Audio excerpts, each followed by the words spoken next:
Bismillahirrahmanirrahim. Assalamualaikum warahmatullahi wabarakatuh.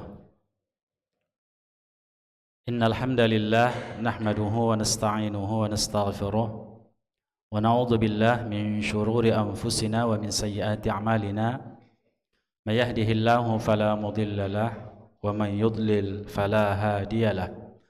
Wa asyhadu an la ilaha illallah wahdahu la syarika lahu wa asyhadu anna Muhammadan 'abduhu wa rasuluh alladzi la nabiyya wa rasula ba'dah. Allahumma salli wa sallim wa barik ala nabiyyina wa habibina wa qudwatina Muhammad ibn Abdullah sallallahu alaihi wasallam wa ala alihi wa ashabihi wa man tabi'ahu bi ihsanin ila akhiril anam. Amma ba'd, kita semua yang hadir di masjid ini, a'azzani Allah wa iyyakum jami'a, semoga Allah memuliakan kita semua. Kita kembali membaca kitab Ad-Da' wad-Dawa karya Ibnu Qayyim al-Jauzi. Dan pada kesempatan ini kita sedikit mengulang apa yang sudah pernah kita bahas beberapa pertemuan yang lalu sebagai jembatan memori kita untuk melanjutkan kajian kita pada kesempatan ini. Ikhwah fillah, azani Allah wa iyyakum jami'a. Pada pertemuan yang lalu kita sudah bahas tentang fadilatud du'a, tentang keutamaan doa. Doa tidak saja sebagai zikir kepada Allah Subhanahu wa taala, karena semua ibadah itu adalah zikir. Salat itu zikir. Puasa itu zikir. Baca la ilaha illallah itu juga zikir. Artinya zikrullah, mengingat Allah Subhanahu wa ta'ala, termasuk doa juga. Jadi doa itu adalah zikir kepada Allah. Bagi orang yang doanya belum diperkenankan oleh Allah Subhanahu wa ta'ala, apakah dia rugi dengan doanya? Rugi dengan doanya? Allah tidak perkenankan doanya, atau Allah belum perkenankan doanya? Apakah dia rugi? Tidak, dia sama sekali tidak merugi. Walaupun Allah belum memperkenankan doa kita, kita enggak rugi. Karena kita sudah melakukan zikir kepada Allah Subhanahu wa taala. Sudah berzikir kepada Allah Subhanahu wa taala. Kemudian ketika juga Allah belum memperkenankan doa kita, tatkala orang berdoa selain mendapatkan pahala dari Allah, apakah dia merugi? Menggunakan waktu yang begitu banyak untuk berdoa? Tidak merugi. Kenapa? Karena doa itu mengisbatkan tauhidnya kepada Allah Subhanahu wa ta'ala, menetapkan ketauhidannya kepada Allah. Hanya orang yang bertauhidlah yang mau berdoa kepada Allah Subhanahu wa ta'ala, mentauhidkan Allah tentunya dalam hal ubudiyah, ya kan? Karena doa itu doa huwal ibadah. Doa itu adalah ibadah. Begitu juga ketika seorang berdoa, maka dia sesungguhnya telah mengisbatkan tauhid rububiyah kepada Allah Subhanahu wa ta'ala, yakni dia memohon, meminta pertolongan hanya kepada Allah Subhanahu wa ta'ala. Seakan-akan dia mengatakan di hadapan Rabbnya, ya Allah, aku mentauhidkanmu, tidak mensyarikatkanmu dalam rububiyahmu. Engkau yang mencipta, engkau yang mengatur dan pemilik semesta ini. Demikian juga ketika seorang berdoa, dia memuja Allah Subhanahu wa ta'ala, maka sesungguhnya dia menyebut nama-nama min asma'il husna, nama-nama Allah dari asma'ul husna. Ya Allah, Ya Rahman, Ya Rahim, Ya Razzaq. Oleh sebab itulah maka doa itu enggak ada ruginya. Diperkenankan Allah atau tidak, sama sekali enggak ada kerugian orang berdoa. Apatah lagi doa itu diperkenankan oleh Allah Subhanahu wa ta'ala, ya. Doa itu diistijabah oleh Allah Subhanahu wa ta'ala. Dia telah berzikir kepada Allah, dia telah menegasikan tauhidnya kepada Allah Subhanahu wa ta'ala, dan permohonannya juga diistijabah oleh Allah Subhanahu wa ta'ala. Dan ketika seorang yang beriman kepada Allah Subhanahu wa ta'ala berdoa, lalu dia tidak dapatkan doanya di muka bumi ini sepanjang hidupnya, apakah doa itu telah ditolak oleh Allah? Belum tentu. Ketika kita mengikuti syarat-syarat berdoa, kemudian kaifiat berdoa sesuai dengan sunnah Nabi kita Muhammad sallallahu alaihi wasallam, kita tidak temukan hasilnya apa yang kita doakan di muka bumi ini. Itu bukan tanda doa kita ditolak oleh Allah. Kemarin masih ingat kan, bisa saja itu adalah Allah sudah gantikan dengan menolak bala. Menolak bala. Jadi ada bala yang Allah uji kepada hamba itu, yang Allah turunkan kepada hamba itu, dia berdoa, maka doanya digantikan oleh Allah Subhanahu wa taala dengan menangkis, bahasa kita ya, menangkis musibah yang akan datang kepadanya. Atau ikhwah yang mati Allah Subhanahu wa taala, Allah simpan doanya itu di mana? Di hari akhirat. Baru Allah berikan nanti balasan dari doa itu. Ini sebagaimana yang diriwayatkan oleh Al-Imam Muslim di dalam kitab sahihnya. Karena itulah sekali lagi enggak ada ruginya orang berdoa. Enggak ada ruginya orang berdoa. Baik. Apakah itu doa ibadah ataupun doa masalah? Kalau doa ibadah, yaitu doa-doa yang kita baca di dalam zikir-zikir kita, itu doa ibadah. Seperti kita membaca surah Al-Fatihah, itu kan sebagai zikir di dalam salat. Ihdinas siratal mustaqim. Iya kan? Memang kita kehendaki itu terjadi pada diri kita, ikhwah. Tetapi itu bagian daripada zikir. Demikian juga ketika kita duduk di antara dua sujud, Rabbighfirli, Rabbighfirli, Rabbighfirli. Itu juga bagian daripada zikir. Atau doa masalah. Doa masalah itu doa kita memohon kepada Allah agar apa yang kita doakan dikucurkan, dikaruniakan Allah kepada kita. Itu doa masalah. Jadi baik itu doa ibadah maupun doa masalah, tetap saja ikhwah tidak ada ruginya dalam berdoa. Iya. Namun demikian, maka berdoalah kita sebagaimana doa yang diajarkan oleh Nabi kita Muhammad sallallahu alaihi wasallam. Karena doa itu adalah zikir, doa itu ad-du'a huwal ibadah kata Nabi, maka masuklah di dalam doa itu kaidah-kaidah ibadah. Masuklah di situ kaidah-kaidah ibadah. Dengan demikianlah ikhwah yang dirahmati Allah Subhanahu wa taala, maka kita tidak melakukan sesuatu yang tidak dicontohkan oleh Nabi kita dalam berdoa tentang kaifiat-kaifiatnya. Kalau itu doa ibadah, zikir-zikir yang telah ditetapkan oleh Allah atau ditetapkan oleh Rasulullah SAW, maka kita enggak kurangi, enggak tambahi. Enggak kurangi, enggak tambahi. Karena itu adalah ibadah. Kemudian atau doa masalah. Kalau doa masalah, doa permohonan itu umum. Apapun yang kita minta, asalkan tidak yang diharamkan, maka itu ikhwah diperbolehkan bagi kita. Karena dia doa masalah. Jadi ini kaidah-kaidah di dalam berdoa. Ya. Tapi kalau dalam bentuk zikir, misalnya dalam salat atau ba'da salat, yang sudah ditentukan zikir-zikirnya, dan itu bermakna doa, kita enggak boleh tambahi, enggak boleh kurangi. Kita enggak boleh isbatkan, tetapkan kaifiat-kaifiatnya. Maka berlakulah kepada hukum asal. Apa hukum asal berdoa? Kan begitu. Jadi kembalikan kepada hukum asal berdoa. Munfarid misalnya, kan begitu. Tidak jama'i. Kapan kita doa jama'i? Itu ada tempat-tempatnya. Maka kita mengikuti sunnah-sunnah Rasulullah SAW. Baik. Kadang-kadang ikhwah mati Allah Subhanahu wa taala ya. Wa katsiran ma najidu ad'iyah da'a biha qaumun fastujiba lahu. Jadi kebanyakan kita temukan, kata Ibnu Qayyim Al-Jauzi ya, kita temukan doa-doa di mana orang berdoa, satu kaum itu berdoa lalu diistijabah oleh Allah Subhanahu wa taala. Jadi doa itu diistijabah oleh Allah. Dan itu ikhwah yang dirahmati Allah Subhanahu wa taala, ketika doa itu diistijabah oleh Allah Subhanahu wa taala, maka orang itu adalah orang yang diperhatikan oleh Allah Subhanahu wa taala. Karena ada doa yang tidak didengarkan Allah. Makanya Nabi berdoa berlindung dari 4 hal, dalam satu riwayat 3 hal.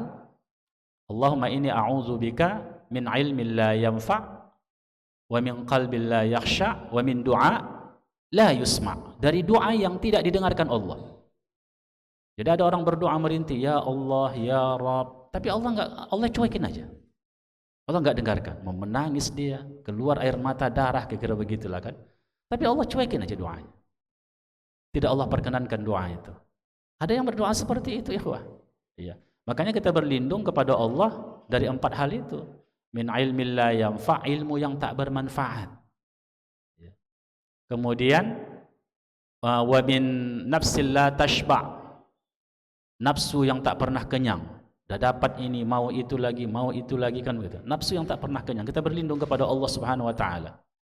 Kemudian dari apa lagi? Dari min du'ain la yusma', dari doa yang tidak didengar oleh Allah. Kemudian 3 yang Ustaz ingat ya. Ada yang ingat lagi yang lain? Dalam riwayat yang lain? Iya. Jadi 3 ini Nabi berlindung. Dan ini doa yang biasa dibaca oleh Nabi kita Muhammad sallallahu alaihi wasallam. Wa min nafsin la tashba', ya. Baik ikhwah. Kebanyakan ya orang yang berdoa itu diperkenankan oleh Allah. Fayakunu qad iqtarana bid-du'a darurah. Maka sesungguhnya orang yang berdoa itu betul-betul sahibuhu, ya. Jadi orang yang berdoa itu betul-betul emergensi memohon kepada Rabbnya. Dan dia menghadap wa iqbaluhu 'ala Allah, dan dia menghadapkan dirinya, hatinya kepada Allah Subhanahu wa taala. Jadi Allah itu melihat bagi orang yang berdoa itu bukan hanya jasadnya saja tapi hatinya.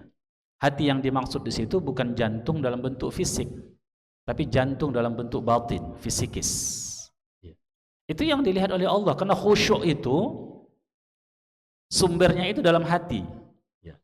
Sumbernya dalam hati, bukan pada gerakan. Gerakan itu adalah memang menerjemahkan dari hati, tapi tidak selamanya orang yang yang khusyuk di dalam gerakan khusyuk dalam hatinya, belum tentu. Tapi kalau orang khusyuk dalam hatinya, tentu khusyuk dalam gerakan. Karena hati itu, karena anggota ragawi kita itu, ketika hati berada pada satu kondisi kejiwaan, maka dia ikut. Maka dia ikut dengan kondisi itu. Oleh sebab itulah, maka tatkala seorang khusyuk di dalam berdoa, khusyuk dalam salat, maka gerakannya ikut. Dan Ibnu Mas'ud pernah berdekatan dengan seseorang yang salat, dia betul-betul Allahu Akbar. Betul-betul menunjukkan kekhusyukan, lalu dinasihati oleh Ibnu Mas'ud.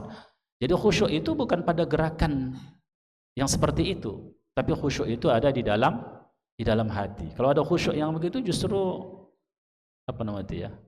membuat orang ini juga terpancing untuk melihatnya, membuat orang tidak khusyuk pula lagi, kan begitu. Jadi seperti itu ikhwah. Jadi tentu saja ketika orang berdoa, doa itu diistijabah oleh Allah, maka dia berdoa dengan doa yang betul-betul seperti orang dalam emergensi, orang yang betul-betul dalam keadaan darurat kalau bahasa kita, ya. Dan dia menghadapkan dirinya kepada Allah Subhanahu wa taala. Dia menghadapkan dirinya kepada Allah. Atau ikhwah, ada jembatan-jembatan yang Allah mendengarkan doanya dan melihatnya. Apa jembatan-jembatan itu sehingga Allah mendengarkan doanya? Misalnya dia melakukan kebaikan-kebaikan sebelum dia berdoa. Dia melakukan kebaikan, misalnya sebelum berdoa, kalau kita ingin doa kita diistijabah oleh Allah, bersedekah dulu. Bersedekah dulu, baru berdoa. Jadi lakukan amal-amal salih, lakukan amal-amal kebaikan. Seperti yang masih ada kedua orang tuanya, berbuat baik kepada orang tuanya. Bantu orang tuanya, ya anak-anak, ya. Bantu orang tuanya, ya, apa yang dibutuhkannya, hormati dia. Lalu kita berdoa kepada Allah. Jadi diawali dengan kebaikan-kebaikan dalam doa itu. Jadi tidak serta-merta kita berdoa dan meminta, tidak begitu, tapi ada adab-adabnya. Maka diawali dengan au hasanatan taqaddamat minhu. Ja'alallahu subhanahu wa ta'ala ijabata da'watihi syukran li hasanatihi. Makanya Allah memperkenankan doanya ketika dia mengawali perbuatan itu dengan perbuatan baik, lalu dia berdoa, Allah ijabah doanya. Syukran li hasanatihi, bentuk kesyukuran dari Allah atas kebaikannya. Ini makna kesyukuran dari Allah ini, artinya adalah Allah akan membalasinya dengan kebaikan. Karena nggak ada manfaatnya bagi Allah, terhadap amal ibadah kita ya. Tapi Allah mencintai orang-orang yang beribadah kepadanya. Jadi Allah ketika hamba itu beribadah itu nggak gratis ya. Antum sholat, antum berusaha untuk memperbaiki wudu, isbaghul wudu, antum perbaiki wudu antum, sah wudu antum sesuai dengan kaidah-kaidahnya, antum sikitkan airnya, tidak dibuka keran itu was begitu, itu mubadzir. Tapi bagaimana cara berwudu? Ya, jadi disikitkan airnya. Kan wudu itu sah itu ketika air itu bisa mengalir aja di tubuh kita. Kita ambil genggam, kemudian ini matikan kerannya, baru sapu, semua dibasuhkan gitu. Jangan banyak. Dan Allah melihat, Allah tidak suka mubadzir. Innal mubadzirina kanu min ikhwani syayatin. Karena mubadzir itu walaupun dalam ibadah nggak boleh mubadzir. Itu saudara syaitan. Termasuk dalam berpakaian kita pun tak boleh mubadzirkan. Kenapa kita dilarang isbal? Isbal itu menjulurkan kain di bawah mata kaki. Itu kain berlebih itu. Jadi disuruh kita untuk apa? Jangan mubadzir. Walaupun banyak duit kita jangan mubadzir. Ya kan? Kalau banyak kali sedekahkan. Kan begitu. Jadi tidak boleh mubadzir. Termasuk dalam ibadah, nggak boleh mubadzir. Jadi karena ada orang kan dibuka kalau tak habis keran itu nggak berhenti dia. Surr, basah semua jadinya kan gitu. Jadi gitu berutuh. Jadi Allah lihat kebaikan-kebaikan kita. Iya. Lalu dia beribadah, ya. Apakah setiap ibadah itu Allah beri balasan? Iya. Selain pahala Allah berikan, ya, pahala Allah berikan kepada kita, selain pahala ada manfaat duniawinya. Terkadang Allah berikan manfaat duniawinya kepada kita. Di antara manfaat-manfaat duniawinya adalah ketika seorang misalnya tidak mubadzir, maka Allah barokahi hartanya. Allah barokahi hartanya. Barokah hartanya. Jadi dia menggunakan harta itu kepada yang bermanfaat, barokah. Karena barokah itu maknanya apa? Ziyadatul khairi. Allah tambah kebaikan pada harta itu. Bukan kalau kita minum teh manis 1 sendok gula langsung manisnya luar biasa, tidak, bukan itu ziyadatul khairnya, tapi manfaatnya. Iya kan? Manfaatnya itu akan bertambah bagi kita. Ada orang kalau minum gula tambah penyakit kan begitu, tapi ini tidak barokah, sehat dia. Menjadi kalori dia, kan begitu. Jadi itu keberkahan. Ikhwah, keberkahan dan Allah berikan kepada seorang hamba. Demikian juga ketika orang salat, apakah kita hanya dapat pahala saja di akhirat? Tidak, ikhwah. Manusia itu bahagianya di mana? Di kepalanya, di otaknya, di kakinya? Tidak. Di mana? Sini kan, bahagia. Makanya orang yang salat khusyuk dalam salat itu akan terasa ketenangan pada batinnya. Minimalnya ketika dia berada di tempat salat itu, tenang batinnya. Makanya ikhwah mati Allah Subhanahu wa taala, orang yang melazimkan salat wajib, salat sunnah, itu berbeda gelombang kejiwaannya, secara psikologi berbeda dengan orang yang jarang salat. Temperamennya luar biasa, suudzonnya tinggi, kan begitu kan? Emosinya tak stabil. Bukan berarti kalau orang sholat tak marah-marah, dia mungkin ada yang memancing marah juga dia, kan begitu. Tapi dia bisa kendalikan, ikhwah. Ada orang marah, dia salah tapi dia yang marah, nggak menyesal dia. Ada nggak begitu?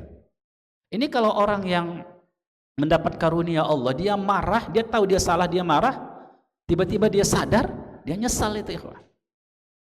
Dia bisa minta maaf, dia istighfar kepada Allah Subhanahu wa taala.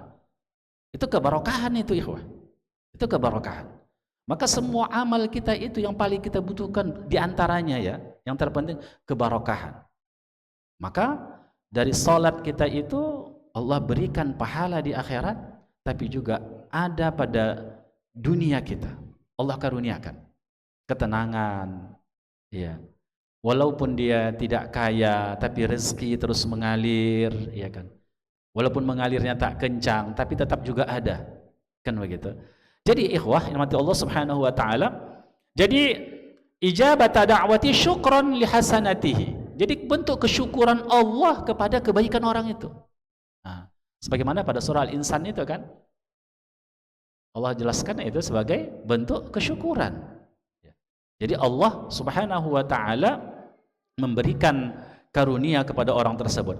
Aw sadafa waqta ijabati wa nahwi dzalik. Atau dia berdoa pada waktu-waktu diijabah doa itu. Ya, waktu-waktu diijabah doa. Kemarin sudah kita bahas ya. Ada beberapa waktu yang diijabah doa. Itu yang pertama kapan? Sulusul akhir lail ya. Sulusul akhir ya, minal lail. Sepertiga akhir malam. Jadi malam itu dibagi 3. 12 jam itu ya. 12 jam. 12 bagi 3 berapa? 4. Jadi mulai jam 7, 8, 7 mulai pula ya, 8, 9, 10, 11. Ini yang pertama.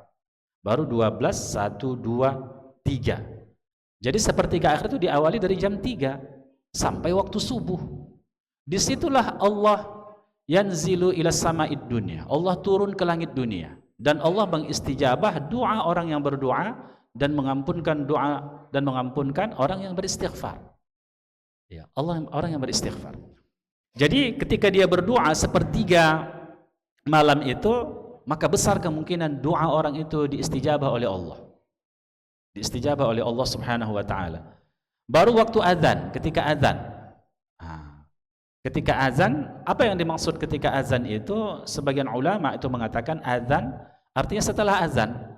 Karena pada waktu azan itu kita disunnahkan untuk menjawab azan, bukan berdoa yang lain. Apalagi bakumbur kan tidak. Kalau ada azan itu bukan, karena kebanyakan kita kadang-kadang udah lama tak jumpa kan begitu. Pas azan, situlah kesempatan bercerita kan begitu. Padahal tidak. Kita simak itu azan dan kita jawab.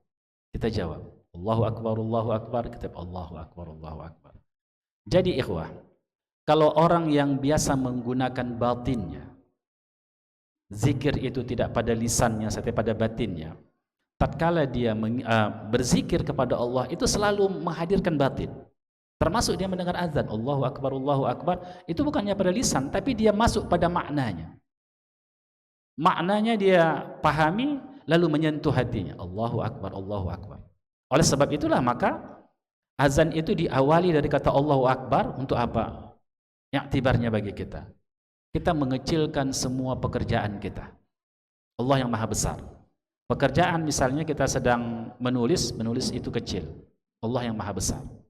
Ketika kita misalnya sedang bercengkrama itu kecil. Allah yang Maha Besar. Ketika kita misalnya sedang bekerja, pekerjaan itu kecil. Allah yang Maha Besar. Jadi membentuk sebuah kesadaran kita mengutamakan sholat, kan gitu kan? Jadi, tapi kalau kita tidak masuk pada maknanya, itu tidak akan menyentuh hati kita. Jadi azan itu ya udah masuk waktu, gitu aja kan begitu. Padahal tidak, zikir itu ikhwah mesti masuk kepada relung batin kita. Apapun yang kita baca, apalagi dalam sholat. Dalam sholat. Jadi ketika azan maksudnya ba'da azan. Setelah azan itu kita disunnahkan bersolawat kepada Nabi, kemudian kita berdoa doa wasilah itu Allahumma rabba hadhihi da'wati tammah. Kemudian setelah azan itu berdoa. Ini yang jarang kita lakukan. Setelah azan itu langsung berdoa, baru salat. Kalau misalnya kalau ada salat qabliyah, baru salat kita. Nanti habis salat ada waktu lagi. Disitulah doa di antara azan dan iqamah. Berdoa lagi. Itu waktu-waktu diistijabah dalam berdoa. Tapi kita kan biasanya kan tak begitu ya, langsung dijawab Allahumma rabba hadhihi da'wah kan. Padahal salawat kita dulu, baru kita baca wasilah itu, doa wasilah, barulah kita berdoa kepada Allah. Walaupun tak panjang-panjang, apa yang paling penting bagi kita dalam hidup? Apa yang paling penting? Keampunan, husnul khatimah. Karena al-a'mal bil khawatim, yang paling penting bagi kita adalah akhir dari kehidupan. Maka itu diminta kepada Allah. Atau kita meminta istiqamah di atas jalan Allah Subhanahu wa taala. Baru setelah itu ikhwah, sesuai setelah salat fardu. Fi duburi kulli shalah. Apa makna setelah salat fardu? Di sini ada penjelasan. Apakah setelah salat kita berdoa? Wajib atau sunat langsung? Tidak. Tapi di mana? Setelah tahiyat itu mana ujungnya salat kita? Mana istidbar kita di mana? setelah innaka hamidum majid, Allahumma inni a'udzubika min adzabi jahannam wa min adzabil qabri wa min fitnatil mahya wal mamat wa min syarri fitnatil masiihid dajjal. Doa di situ. Tapi kata menurut Imam Asy-Syafi'i, berdoa di situ jangan dapat lebih panjang doanya daripada tasyahudnya. Enggak juga. Mesti lebih panjang tasyahud. Maka doa-doa inti yang dibaca di situ. Apakah Ustaz setelah berdoa, setelah sholat tak boleh berdoa? Siapa bilang kan enggak boleh? Boleh. Ya. Tapi ini doa-doa yang paling diistijabah oleh Allah Subhanahu wa taala. Kemudian waktu imam naik ke atas mimbar pada hari Jumat sehingga habis waktu sholat asar. Sehingga ya, pada hari itu selesai sholat asar, maka pada hari Jumat itu, dan tradisi orang-orang salih bahwasanya pada hari Jumat itu asar itu mereka biasanya berdoa kepada Allah, berzikir, duduk di masjid. Kalau nggak ada kebutuhan yang mendesak, ya duduk di masjid berdoa dulu, jangan cepat-cepat pulang, karena di situ adalah tempat diistijabah doa. Itu pada hari Jumat. Dan ada satu waktu yang itu Allah buka pintu langit, artinya Allah perkenankan doa-doa orang yang berdoa kepadanya. Itu pada waktu, sebagian ulama mengatakan kapan waktunya itu, yaitu pada salat asar, ba'da salat asar. Ya kan? Makanya terutamanya cari tempat yang lebih utama lagi kapan itu, ketika dalam keadaan sujud. Ya, dalam keadaan sujud atau ba'da tasyahud. Atau setelah salat juga dia berdoa, tidak jadi masalah ya. Kemudian pada jam-jam terakhir setelah sholat asar itu tadi, setelah sholat asar itu juga waktu, apalagi pada waktu-waktu tertentu di mana amal kita dibawa ke langit. Jadi setiap hari amal kita itu dilaporkan ke langit, dibawa catatan kita pada waktu sholat asar. Maka janganlah kita pada waktu asar itu melakukan kemaksiatan, pas dibawa amal kita melakukan kemaksiatan. Janganlah kita ketika malaikat membawa catatan amal hari itu kita tidak sholat. Maka jaga betul sholat asar itu. Jaga betul sholat berjamaah pada waktu sholat asar. Baik ikhwah. Berikutnya faujibat da'watuhu, maka Allah perkenankan doanya. Fayadhunnu dhannu anna sirra fi lafzi du'a dzalik. Jadi bukan tergantung pada lafal doa, karena ada memang hadis-hadis Nabi tentang redaksi doa yang diistijabah. Dia hanya bergantung pada lafal itu, pada redaksi. Contohnya kan, Allahumma inni as'aluka bi anni ashhadu annaka antallah la ilaha illa anta al-ahadus samadul ladzi lam yalid wa lam yulad wa lam yakul lahu kufuwan ahad. Itu kan apa namanya? Kalau kita berdoa dan menggunakan redaksi lafal ini, dan ini lafalnya dari Nabi SAW, maka doa kita didengar oleh Allah Subhanahu wa taala. Barulah setelah itu kita kita minta, kalau itu doa masalah, doa permohonan, kita minta apa yang kita minta. Tapi jangan bergantung hanya pada redaksi saja. Tidak boleh kita berdoa hanya karena ini adalah doa-doa yang ma'thur, yang dari Nabi SAW, dan dijelaskan fadilahnya, kita hanya bergantung pada redaksi doa. Tidak. Jadi tidak hanya pada redaksi itu, memang redaksi itu ikhwah adalah redaksi dari Nabi dan punya fadilah, tapi tak berdiri sendiri. Maka dihubungkan tadi dengan siapa yang berdoa, tentang hatinya, kehusyukannya, tentang waktu-waktu yang diistijabah, tempat-tempat yang diistijabah. Di antara tempat yang diistijabah di mana? Raudhah. Di mana lagi? Ketika kita sedang sujud. Itu tempat-tempat di mana kita, keadaan-keadaan di mana doa itu diistijabah oleh Allah Subhanahu wa taala. Jadi tidak hanya tergantung pada redaksi saja. Karena ada orang, ini doa ini diistijabah oleh Allah ini. Kan begitu kan, karena Nabi yang mengatakan hadis ini sahih, disemangati. Tapi dia tidak memenuhi syarat-syarat dan adab-adab doa yang lain.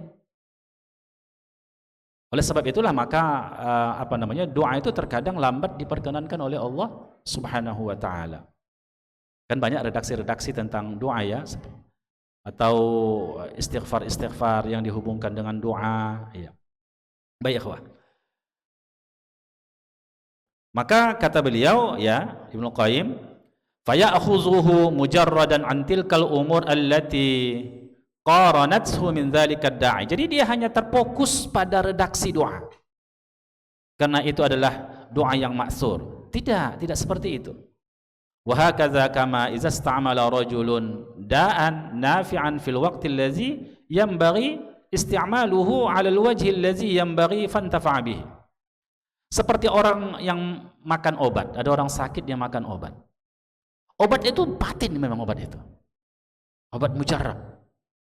Iya kan? Obat yang luar biasa. Bahasa kita kan mujarab itu kan. Dari bahasa Arab itu mujarrab ya kan. Jadi obat ini bagus sekali. Obat ini. Tapi walaupun obat itu bagus, takarannya tak sesuai. Misalnya paracetamol ada demam. Tapi takarannya tak cocok. Dia orang dewasa, bikin takaran anak-anak. Iya kan? Tak memadai takarannya itu. Doa itu pun begitu juga. Bagus memang doa kita itu. Redaksinya redaksi maksur. Ya kan? Berasal dari riwayat yang dimarfu'kan, disambungkan kepada Nabi sallallahu alaihi wasallam. Tapi itu tadi takarannya salah. Iya. Udah itu pemberian waktu juga salah. Yang seharusnya 3 kali sehari semalam dibikinnya 1 kali saja. Maka kurang bermanfaat. Ya, kurang efektif obat itu. Begitu juga lah kata Ibnu Qayyim al-Jauzi bagi orang yang berdoa. Maka dilihat. Maka diperhatikan apa yang kita doakan, redaksi doa itu betul, kemudian bagaimana hati kita dalam berdoa. Makanya orang yang berdoa itu adalah seakan-akan dia dalam emergency ketika berdoa itu. Itulah doa yang diperkenankan oleh Allah Subhanahu wa taala, segera Allah berikan. Ya, taib. Kemudian wa hadza kama idza ista'mala rajulun da'an nafi'an fil waqti allazi yanbaghi isti'maluhu 'ala al-wajhi allazi yanbaghi fantafa'. Kalau dia minum obat itu sesuai takarannya, obat itu obat yang luar biasa bagusnya, maka akan bermanfaat bagi dia. Tapi yang lain tidak, mereka hanya tergantung kepada obat itu. Ini obatnya luar biasa ini. Obatnya mahal sekali ini. 1 kapsul saja 500.000, katanya begitu kan? Tapi dia tidak baca takarannya bagaimana. Walaupun yang dibacanya adalah doa-doa tadi, doa Nabi tadi, doa yang maksur tadi, tapi takarannya salah, maka tidak bermanfaat. Ya. Wa min hadza annahu qad yattafiqu du'a'uhu bittirari 'inda qabrin. Jadi ada sebahagian orang ya. Ini salah dalam menempatkan tempat dia berdoa. Salah dalam menempatkan. Contohnya apa? Ada orang yang menginginkan hajatnya agar atau doanya agar diistijabah oleh Allah, diterima oleh Allah, diperkenankan oleh Allah, dia datang kepada kuburan. Dengan menganggap kan orang di kuburan itu orang salih. Lalu dia datang kepada kuburan dan dia berdoa di kuburan itu. Jadi ikhwah, enggak ada hadis Nabi sallallahu alaihi wasallam satu pun sejauh pembacaan kita kepada hadis, kecuali yang di luar pembacaan kita kan, wallahu taala a'lam bissawab, dan ini juga dijelaskan oleh para ulama. Enggak ada fadilahnya kita berdoa dan doa itu akan diistijabah di kuburan-kuburan, enggak ada. Enggak ada. Walaupun kuburan itu kuburan wali menurut kita, atau yang disebut kuburan keramat, kan begitu. Tidak. Tapi di mana doa itu yang diistijabah? Karena doa itu ibadah, doa itu perkara yang ghaib. Perkara yang ghaib. Kita enggak tahu bagaimana Allah menerimanya. Maka ikutilah apa yang dijelaskan dalam nas. Apa yang dijelaskan di dalam hadis Nabi, di mana tempat berdoa yang diistijabah, maka ke situ kita.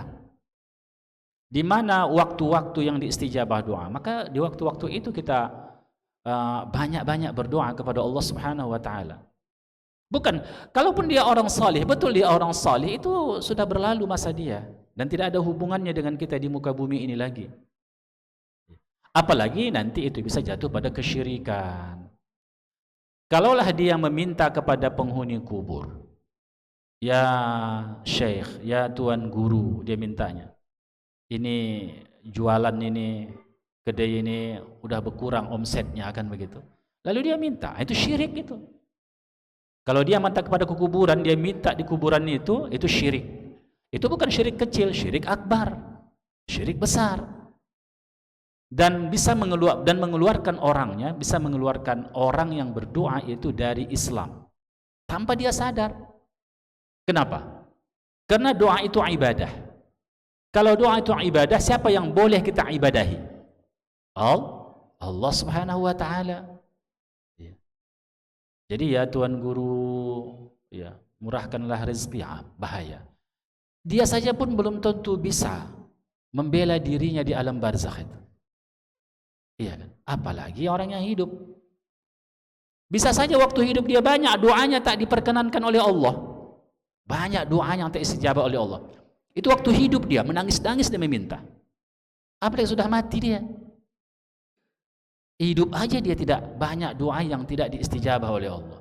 Apalagi kalau sudah mati dia. Bagaimana lagi dia? Dia tak peduli sama kita di dunia ini. Dia dengan urusan dia lagi, dengan dosa dia, atau dia sedang menikmati surga. Ya, pintu-pintu surga dibukakan untuknya. Dia berada di paruh burung hijau yang terbang hinggap di surga itu. Mana peduli dia sama kita lagi? Akan begitu. Jadi ikhwah, itu kesyirikan. Kenapa Nabi SAW melarang ziarah kubur pada awalnya? Awal-awal Islam dilarang Nabi ziarah kubur. Kenapa? Karena orang-orang jahiliyah itu sangat dekat dengan penyembahan kubur. Itu orang-orang jahiliyah. Maka dilarang Nabi awalnya. Makanya muncul hadis kan belakangan, kuntu nahaitukum an ziyaratil kubur ala fazuruha. Dulu kularang kamu ziarah kubur karena khawatir nanti seperti orang jahiliyah lagi meminta kepada kuburan. Minta kepada Allah, minta kepada kuburan, kan begitu. Disyarikatkan ya Allah. Jadi dilarang Nabi pada awalnya, kuntu nahaitukum an ziyaratil kubur ala fazuruha. Maka ketahuilah sekarang ziarahlah kamu. Udah bertauhid. Tidaklah orang-orang musyrik itu sudah masuk Islam. Iya kan, tak ada lagi kuburan-kuburan dikeramatkan. Nabi SAW memerintahkan Ali bin Abi Thalib untuk meratakan kuburan. Karena di zaman jahiliyah kuburan itu dibangun indah-indah, cantik-cantik, indah-indah. Di zaman Nabi. Maka dijelaskan dalam hadis, Ali bin Abi Thalib dan seorang sahabat yang lain disuruh Nabi meratakan kuburan itu. Bukan menghancurkan kuburan, beda ya. Meratakan, karena kita nggak boleh membangun kuburan. Coba lihat di Baqi sana. Begitu. Jadi kuburan Nabi itu kok didinding itu untuk keamanan saja itu. Tapi kalau kita masuk ke dalam, nggak dibangun kuburan Nabi itu.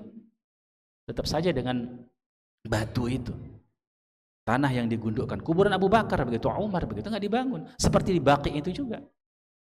Seperti di Baqi. Jadi ikhwah, kenapa tak boleh dibangun kuburan? Itu tadi, karena khawatir kita berlebih-lebih terhadap kuburan itu. Apalagi kalau kita setting pakai kelambu, pakai apa segalanya kan. Ini. Ya. Saya ke Maroko dulu, karena kawan-kawan itu suka rupanya untuk mendatangi kuburan-kuburan. Ya kami datang ke kuburan-kuburan melihat. Dilihatlah kuburan itu banyak sekali. Ada yang dikelambui, macam-macam lah. Bahkan ada orang yang sholat di kuburan itu. La ilaha illallah. Itu yang kita lihat. Ikhwah. Padahal Nabi menyuruh meratakan itu. Tapi jangan pula antum meratakan nanti ada kuburan-kuburan yang dibangun. Itu kontraproduktif nanti jadinya. Karena mereka kan belum mengaji. Kan begitu. Dan kalau kita baca dalam kitab fikih ya, fikih Syafi'iyah, tak boleh dibangun kuburan kecuali tanah sendiri. Kalau ilatnya masalah tanah, betul itu. Tapi ilatnya itu, maqasidus syariahnya itu, bukan ilat tapi maqasidus syariahnya itu apa? Supaya orang jangan berlebih-lebihan terhadap kuburan. Kalau kita datang ke kuburan, apa yang kita lakukan? Mendoakan orang di kubur, ucapkan salam, assalamualaikum ya ahlal kubur wa inna insyaallah bikumul lahiqun. Itu yang kita bacakan, bukan meminta kepada kuburan. Jadi seperti itu ikhwan.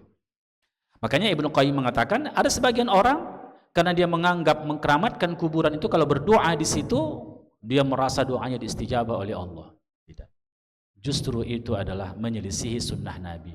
Karena Nabi SAW tidak pernah melakukannya, para sahabat tidak pernah melakukannya. Tidak ada para sahabat datang ke kuburan Nabi lalu berdoa kepada Allah disebabkan itu.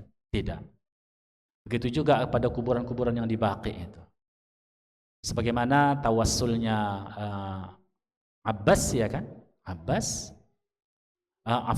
Umar bin Khattab, dia bertawassul kepada Abbas yang masih hidup untuk mendoakan apa? Tawassul dalam pengertian untuk minta doakan agar kebakaran di Madinah itu reda, ya kan, waktu kan kebakaran di musim panas kan begitu.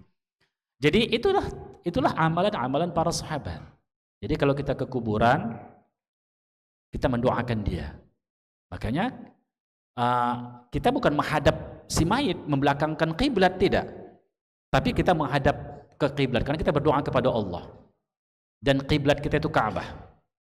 Ya, maka kita doakan si mayit. Kita doakan si mayit.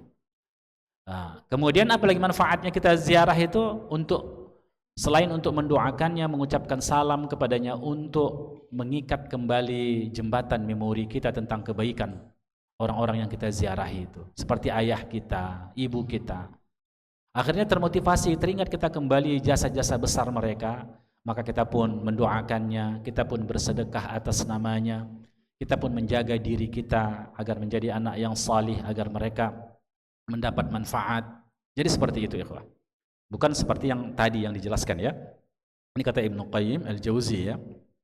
Karena sebagian orang-orang jahil, ya, fayazunnul jahilu anna as-sirr lil qabri wa lam ya'lam anna as-sirra lil ittirar. Jadi itu bukan disebabkan, rahasianya itu bukan pada kuburan itu. Tapi apa? Doa itu diistijabah oleh Allah ketika orang berdoa betul-betul kepada Allah dalam keadaan seperti dalam emergensi. Betul-betul dia memohon kepada Allah, dia penuh harap kepada Allah, dia bertawakal kepada Allah. Maka doa itu diistijabah oleh Allah Subhanahu wa taala. Baik. Wal ad'iyatu wa ta'awudzat bimanzilatis silah. Jadi doa itu dan ta'awuz kita itu berlindung kepada Allah itu termasuk juga doa itu apa? Bimanzilatis silah. Yaitu seperti pedang. Jadi doa itu seperti pedang. Jadi ketika kita berada di medan perang, apakah yang memenangkan di dalam duel itu orang yang pedangnya tajam atau orang yang pandai menggunakan pedang? Kedua-duanya, iya kan? Kalau bisa kedua-duanya lah itu kan. Jadi tapi kalau kita bandingkan, apakah yang memenangkan duel itu orang yang pedangnya itu panjang, tajam, atau ada orang yang tak pala tajam kali, tak pala panjang kali pedangnya, tapi dia jago main silat, jago dia main anggar, kan begitu? Siapa yang memenangkan itu? Yang pandai itu, bukan karena pedangnya. Begitu juga doa itu pun kalau hebat, luar biasa seperti tadi kan. Dari hadis-hadis Nabi, redaksi doa itu kita kutip, ya. Itu belum tentu. Lihat siapa yang mengayunkan pedang itu. Oleh sebab itulah ikhwah, kenapa doa-doa para waliullah, doa Nabi diistijabah, doa-doa para waliullah itu, orang-orang salih itu diistijabah oleh Allah. Karena doa itu pun dilihat pada personalitas orang yang berdoa. Pada personalitas orang berdoa, maka orang semakin salih dia, semakin takwa dia, salih dalam pengertian, ya, karena salih itu pastilah hatinya baik, salih pada hatinya, salih pada amal-amal dia, amal-amal zahir dia, maka doa dia diistijabah oleh Allah Subhanahu wa taala, diistijabah oleh Allah. Maka seseorang semakin dia dekat dengan Allah, semakin potensiallah doanya diistijabah oleh Allah Subhanahu wa taala. Tapi terkadang begini pula, orang-orang salih itu tak banyak pula permintaannya. Seiring kesalihannya, ketakwaannya kepada Allah dan Allah istijabah doanya, permohonan enggak banyak. Kalau misalnya macam kita lah, ya kan, berdoa banyak sekali dunia yang ingin kita doakan begitu kan. Dapat profesor kalau macam apa, kalau kita dapat ini, dapat itu. Iya kan? Tapi kalau dia sudah orang salih, tak itulah yang didoakannya. Didoakannya apa? Jannah Allah Subhanahu wa taala. Berjumpa dengan Nabi, husnul khatimah. Keluarganya, zuriyahnya, ahlul baitnya menjadi salih dan salihat. Itu yang didoakannya lagi. Ya. Tak lagi doakannya, ya Allah jadikan aku orang yang kaya, ya Allah. Tak begitu lagi. Doanya. Iya. Jadikanlah aku ya Allah menjadi gubernur kan. Tak begitu lagi doanya. Iya. Tapi doanya sudah berorientasi akhirat semua. Makanya kita melihat para ulama-ulama itu ya sederhana saja hidupnya. Sederhana saja. Padahal kalau dia berdoa, Allah bisa kasihkan sama dia semua dunia ini. Bahkan Nabi kita SAW, sewaktu dia wafat dia masih punya hutang, ya kan? Masih punya hutang, kemudian dibayarkan kan? Ya. Kenapa begitu ya Allah? Karena orientasinya adalah akhirat, tidak lagi dunia. Karena mungkin ada orang bertanya, Ustadz, kalau orang-orang salih itu doanya diistijabah oleh Allah, kenapa nggak kaya-kaya mereka? Kan begitu kan? Karena tak itu lagi yang didoakannya. Didoakannya adalah kekhusyuan dalam salat, istiqamah dalam ibadah, kemudian hati yang tenang, nah seterusnya. Itu yang didoakannya. Jadi kebahagiaan itu langsung kepada jantungnya, tidak lagi pada pernak-perniknya. Habis waktu? Oh iya, jadi pertanyaan tadi yang dijelaskan oleh Pak Nazri tadi ya tentang masalah bahwasanya ketika kita mendapat andil sebagaimana hadis yang sudah kita bahas ya pada pertemuan yang lalu Pak Nazri ya setengah bulan yang lalu, bahwasanya seseorang yang mentradisikan man sanna sunnatan hasanah falahu ajruha wa ajru man amila biha. Siapa yang merintis jalan ya, jalan yang baik, maka dia akan mendapat pahala dari jalan yang dia rintis itu. Dia dapat pahala di situ, dan orang yang mengamalkan dapat pahala penuh, dan dia pun dapat pahala dari orang yang mengamalkan itu. Begitu juga man sanna sunnatan sayyi'ah. Siapa yang merintis jalan pada keburukan, semua keburukan, apa keburukan? Kesyirikan, kezaliman, bid'ah, khurafat, semuanya. Apapun yang dia buat, makanya hati-hati ikhwah, hati-hati kalau kita mengajarkan sesuatu yang tak jelas mana dasarnya, itu diamalkan orang nanti, kita salah, maka itulah dosa yang berkepanjangan itu. Apalagi antum mengajarkan ilmu sihir, akan begitu, gawat itu. Diamalkan orang. Ilmu pelet, kalau ilmu pelet untuk membuat makanan ikan tak jadi masalah, itu bagus. Ini pelet yang lain tuh yang maksud saya, iya kan? Jadi begitu. Tetap saya dapat pahala. Kalau dia pertengahan, setelah dia siapa yang mengikuti dia? Kan begitu. Siapa yang mengikuti dia? Oh, saya lihat Pak Nazri melakukan kayak begini, saya pun ikut juga lah katanya. Ternyata tidak sesuai dengan sunnah Nabi SAW, maka dia bertanggung jawab di situ. Baik, demikian saja. Semoga kita bermanfaat kaji kita malam ini dan kita diberikan petunjuk oleh Allah Subhanahu wa taala. Subhanakallah bihamdik, asyhadu an la ilaha illa anta astaghfiruka wa atubu ilaik. Wassalamualaikum warahmatullahi wabarakatuh.